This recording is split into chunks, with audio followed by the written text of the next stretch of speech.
Ny 20 hatramin'ny 13 octobre lasa teo no nanatanterana ny salon de l'international de l'alimentation nationale izay notsosaina tany Villepinte tany Paris. Nandray anjara tamin'izany ny etsika izany koa ny ireo mpandraraha malagasy ka indeo rahantsika ny fanadidina.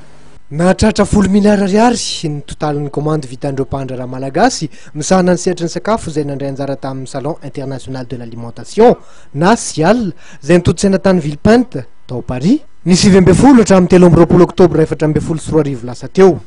Etsika izay nahafahana nanome sehatra ny orinasa malagasy izay azo lazaina manan-karena tokoa raha eo amin'ny lafiny ara-pamokarana sy akora ny resahany. Isan'ny nahazo tombotsoa tamin'ity etsika ity ny sehatra ny famokarana tantely. Ny salon sialina zany da tsahivy kely fotsiny dia io ny salon goavana indrindra eran-tany amin'ny momban'ny industrie agroalimentaire. Ny zavatra hitanay tany moa zany dia betsaka tokotra zany ny olona nitsidika ny stand Madagasikara ary dia betsaka koa zany ny olona tena liana amin'ilay hoe karazana tantely izay avy aty Madagasikara. Ka zavatra roa zany tena hita hoe mahafinaritra sy mampazoto anay zany amin'ilay izy voalohany indrindra aloha dia misy karazana tantely izay tena tsy misy raha tsy eto Madagasikara ihany.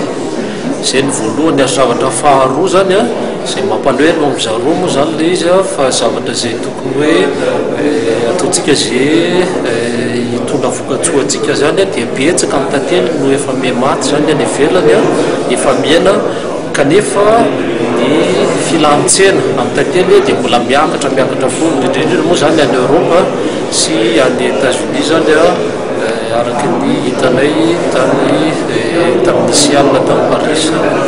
Nahasarika ireo mpitsidika raisam-pirenena maro ny akora vita malagasy izay nisolotenan'ireo orinasa miisa sivy tany amin'ity etsika salon sialina andiany 14 ity.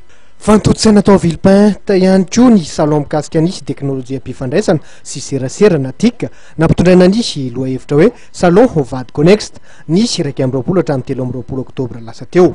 Mpandraraha malagasy misy 12 kosa nandray anjara tamin'ity farany. Vokatry ny fiara-miasa eo amin'ny Cap Export sy ny anteny meran'ny varitra Madagascar France na CCIFM ireo etsika roa ireo.